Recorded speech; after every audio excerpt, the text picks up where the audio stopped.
करते थे कि नारद जी को बड़ा दुख हुआ। नारद जी गए कृष्ण भगवान के पास और कहा कि भगवान, लोग आप पे आरोप लगाते, आक्षेप, उंगली उठाते हैं, ये कोई भगवान है? बंसी बजाते हैं, छचन भरी छाछ पर नाचते हैं, गोपियों के इनके आगे पीछे घूमती है और ये ऐसी बंसी बजाते और वो नाचती है, ये भगवान नहीं हो सकते। तो नारद जी ने बोला कि प्रभु, आप ये जो गोपियां हैं इनको अपने से दूर रखो ताकि लोग न बोले। तो भगवान ने बोला कि नारद, ये लोग हैं, ये बोलते रहेंगे, लेकिन मैं भेदभाव नहीं करूंगा। जैसे पुरुष को अपने कल्याण का और मेरी भक्ति करने का, मेरा आनंद प्राप्त करने का अधिकार है, उतना ही अधिकार मैंने महिलाओं को भी दिया है, वो भी अपना कल्याण कर सकती है। तो भगवान ने लोगों की बातों पर ध्यान नहीं दिया, भगवान ने दिया कि इनका फायदा होना चाहिए मानव मात्र को, क्योंकि भक्ति का दान वो तो सबको देते ही हैं और सबको देंगे ही। तो बात चल रही थी, कौन सी बात चल रही थी? नींद तो नहीं आ रही? क्या हाल चाल है जनकपुर वासियों का? बढ़िया। पीछे वाले लगता है उनका हालचाल अच्छा नहीं है, बोल नहीं रहे। बढ़िया है, चलो ठीक है। भोजन खाया कि भोजन पिया? खाया कि पिया? हाँ, चलो बढ़िया। भूखे पेट भजन न होए गोपाला, बहुत अच्छा किया, खा पी कर आए। तो बात चल रही थी, कहाँ चल रही थी? नेपाल। प्रेत की बात चल रही थी। तो प्रेत ने बोला, घर वालों ने बोला कि हम इसको जोधपुर ले जाएंगे। तो लोगों ने बोला कि अरे मतलब बापूजी के लिए बोला कि वो तो जेल में है, जो भी उनको बोलना था। तो प्रेत ने बोला कि तुम बापूजी को क्या समझते हो? ब्रह्म ज्ञानी संत चाहे जेल में रहे, चाहे बाहर रहे, चाहे वो एकांत में रहे, चाहे लाखों पब्लिक के भीड़ में रहे, तो भी ब्रह्म ज्ञानी संत ब्रह्म ज्ञानी होते। वो तो साक्षात परमात्मा है, इस धरती पे अवतार लेकर आए हैं। मैं प्रेत होकर समझ रही हूँ, लेकिन तुम नहीं समझ रहे।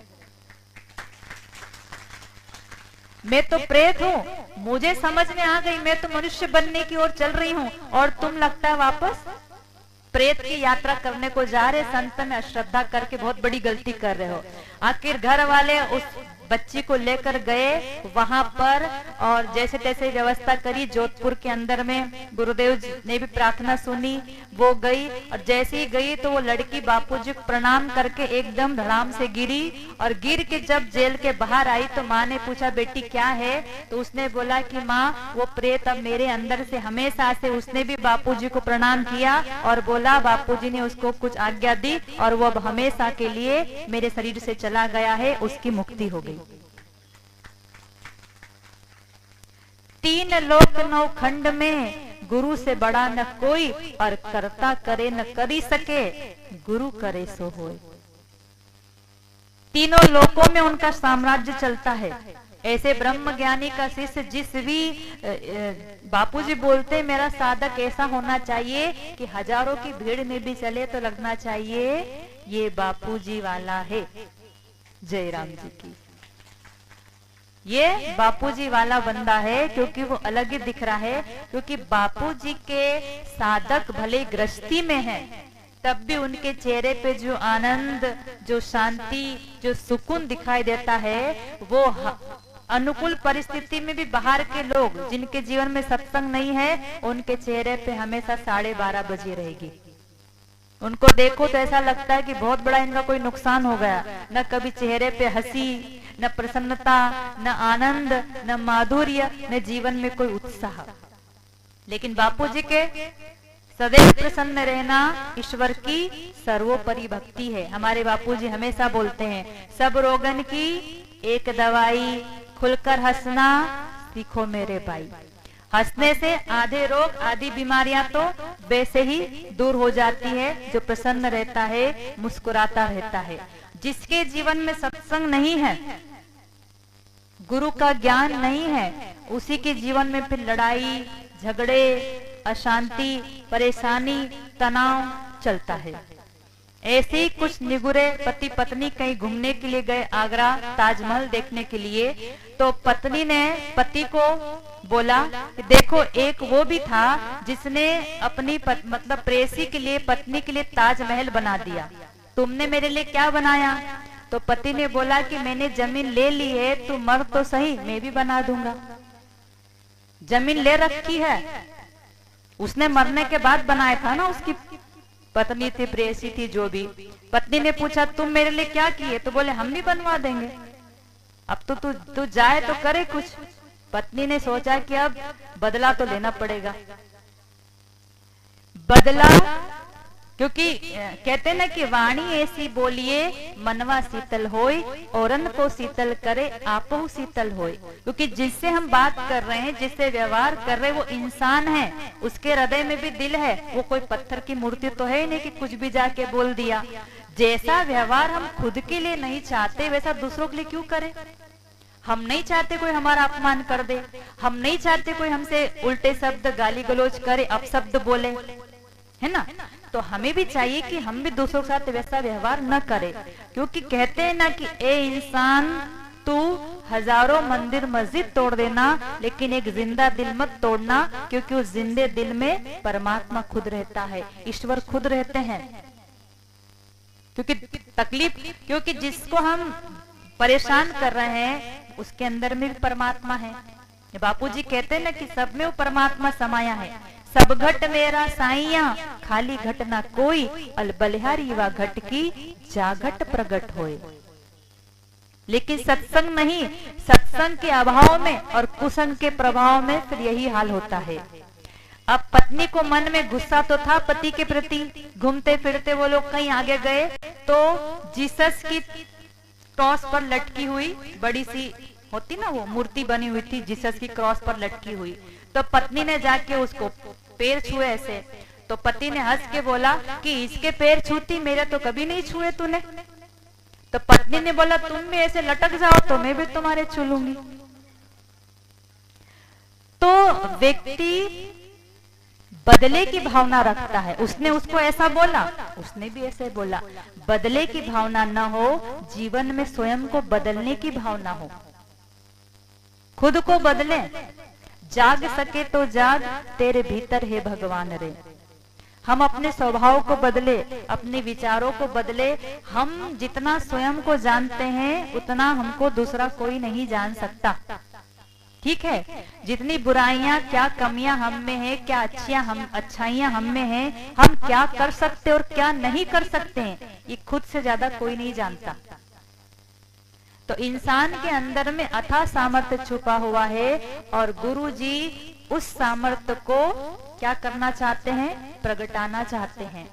गुरुदेव जी उसको जागृत करना चाहते हैं। इसीलिए बापू जी ने आज से नहीं 60 वर्षों से नगर नगर, गांव गांव, प्रांत प्रांत, जिला जिला, एक छोटे से छोटे आदिवासी पहाड़ी क्षेत्रों में जाग करके भी बापू जी ने हरिओम नाम का डंका बजाया, है ना?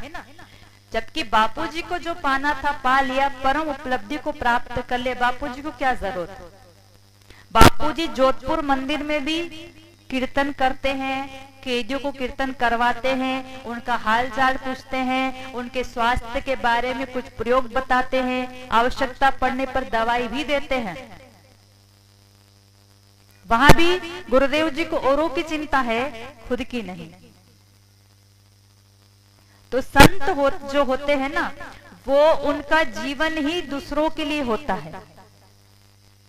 खुद को कष्ट दे करके भी सामने वाले का कष्ट नष्ट करना।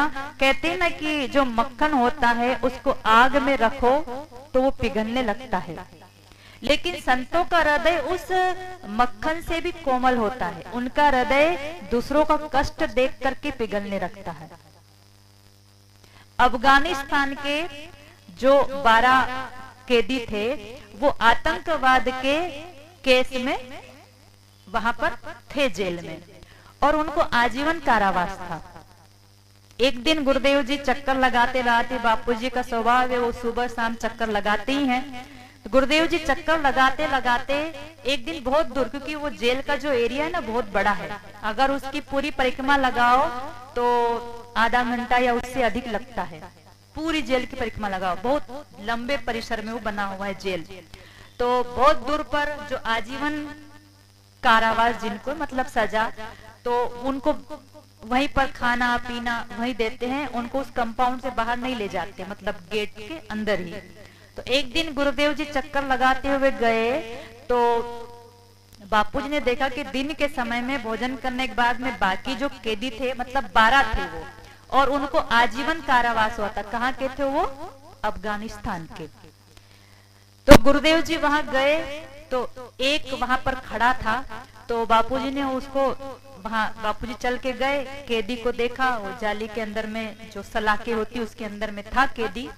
तो गुरुदेव जी ने पूछा उसको कि भाई, बापूजी ने जाके पूछा कहाँ के हो, कहाँ के हो मियाँ, क्योंकि वो मुस्लिम संप्रदाय के थे। तो बापूजी ने को बोला उसने कि हम तो अफगानिस्तान के हैं। तो बापूजी ने बोला कितने लोग हो? बोले महाराज जी, बाबा जी जो भी शब्द बोला वो पीर फकीर बोलते हैं कि हमारे यहाँ पर 12 लोग हैं हम लोग। तो बापूजी से चर्चा करी, फिर बापूजी ने बोला कि तुम्हारा मन नहीं होता कि तुम अपने देश जाओ? कब से सजा काट रहे हो? बोले हमको बहुत कुछ साल हो गए थे उनको। बोले हम इतने साल से यहाँ पर हैं और महाराज हमको आजीवन कारावास है। तो बापूजी ने बोला कि तुम्हारी इच्छा नहीं होती यहाँ से छूट के जाने की? तो उसने बोला कि क्यों नहीं होती हमारी इच्छा, हमें भी होता है कि हम अपनी पत्नी से मिले, बच्चों से मिले, अपने देश में जाए, अपने अम्मी अब्बा जान जो भी वहाँ रहते हैं, हमारी औलादे वहाँ पर हैं, हम उनसे रूबरू मिले और वहाँ जाए। लेकिन हमने केस का सारा सब कुछ हो गया है, लेकिन अब तो सजा भी फाइनल हो गई है, सजा भी फिक्स हो गई है, सजा भी कट रही है। तो बापूजी ने बोला कि अगर मैं तुम्हें कोई उपाय बताऊं और जिसको करने से तुम बाइज्जत बरी हो जाओ तो तुम करोगे? उनके चेहरे पर तो बिल्कुल खुशहाली छा गई। तो एक कैदी और था, वो भी आ गया उतने, वो भी जागा हुआ था, वो भी आया, सोचा क्या बात हो रही है। तो उसने बोला, बापूजी ने अपना नाम भी बताया उनको। तो बापूजी ने बोला कि मैं तुमको कुछ देता हूँ, उसका पाठ तुम करना तो और संकल्प करना कि मैं यहाँ से आजीवन कारावास से बाहर चला जाऊं तो तुम छूट के चले जाओगे। तो बोले तुमको विश्वास है मेरी बातों पर? तो देखो बापूजी के जो हित की वाणी थी ना, उसमें इतना प्रभाव था कि सामने वाले को एकदम विश्वास हो ही गया, क्योंकि बापूजी को खुद का तो कोई फायदा था नहीं, सामने वाले का फायदा था उसमें। उनने बोला कि हाँ हम बिल्कुल यकीन से, अपन श्रद्धा बोलते, विश्वास बोलते हो, यकीन बोलते हैं। बोले हम पूरे यकीन से करेंगे, आप तो हमारे लिए औलिया बनकर आए हो, पीर बन के आए हो, फकीर बनकर आए हो, आप जो बोलो हम करेंगे अगर हम छूट जाते हैं तो। बापूजी ने सेवक को बोल के श्री आसारामन बुलवाई और वो उन 2 लोग थे, दोनों को दी और बोला कि इसका पाठ करना। तो बापूजी को ही पूछता है वो कि कितनी करना है जयराम जी की, कितनी करना पड़ता है श्री आसाराम पाठ किसी मनोकामना के लिए? उसमें लिखा है ना, बोले क्या लिखा है?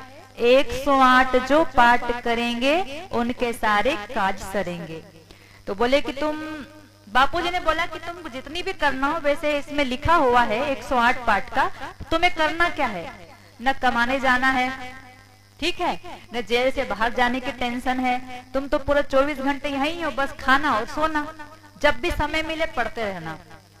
तो बापूजी तो ये बोल के चले गए, लेकिन उनको एकदम विश्वास हो गया और 1-2 बार तो पढ़ा, कुछ समझ में नहीं आया, सिर के ऊपर से चला गया, क्योंकि एक तो मुस्लिम संप्रदाय के ऊपर से अफगानिस्तान के, हिंदी तो समझते थे, लेकिन श्री आसारामन को पढ़े 2-4 बार तब समझ में आए, एक दूसरे को समझाया कि ये बापूजी का क्या है, जीवन चरित्र लिखा हुआ है। उन्होंने पाठ किया तो और जो उनके मित्र थे जब वो जगे, उनको उन्होंने ये बात बताई कि देखो देखो वो एक पीर आए थे, फकीर आए थे, वो भी इस जेल में है, और उन्होंने ऐसा ऐसा बोला। तो बाकी लोग मखौल उड़ाने लगे कि मतलब जब बोला कि वो यहीं पर है जोधपुर जेल में और हमको छुड़ाने के लिए उपाय बताया है, तो वो बोले अरे तुम किसकी बातों में आ गए, ऐसा थोड़ी ना होता है करके जो भी उन्होंने बोला। तो उन्होंने बोला भाई तुम्हें नहीं करना हो तो मत करो, लेकिन हमारा यकीन है, हमें करने दो। और इतनी श्रद्धा से, इतनी तन्मयता से गुरुदेव जी के श्री आसारामन का पाठ चालू किया, 1 दिन किया, 2 दिन, अब तो कंठस्थ हो गया। सोते जब भी नींद नहीं आती तो पाठ करते, जागते तो पाठ करते, ऐसे करते करते उनके बहुत सारे पाठ हो गए।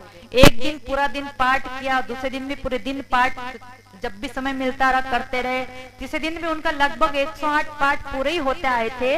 तो वहां का जेलर ने आकर के उनको बोला कि भाई तुम्हारा को तो जो पहला जो जज था उसने तुमको आजीवन कारावास की सजा सुना दी थी, लेकिन जज का कुछ दूसरा जज से उसकी बातचीत हुई, तुम्हारी जो फाइल थी उसको दोबारा जांच की गई और तुम दोनों मतलब जो कैदी दो जो थे जो पाठ कर रहे थे उन दोनों का नाम लेके जेलर ने बोला कि तुम दोनों को जज ने बाइज्जत बरी करने के लिए बोला है, तुम अफगानिस्तान जा सकते हो। बाकी जो 10 थे वो बोले ऐसा कैसे हो सकता है, ये कैसे हुआ भाईजान जरा हमें भी बता दो ये कैसे संभव हुआ, क्योंकि तुम भी एक देश के, तुम भी एक कौम के, तुम भी एक केस में फंसे, तुमको भी उसमें सजा सुनाई गई, हम सब बराबर है, फिर तुमको बरी क्यों और हम जेल में। उन्होंने बोला हमने पहले ही कहा था कि वो पीर फकीर आए थे, उन्होंने बोला था श्री आसारामायण का पाठ करो, तुमने मजाक की, हमारी बात को माना नहीं और देखो हमने विश्वान या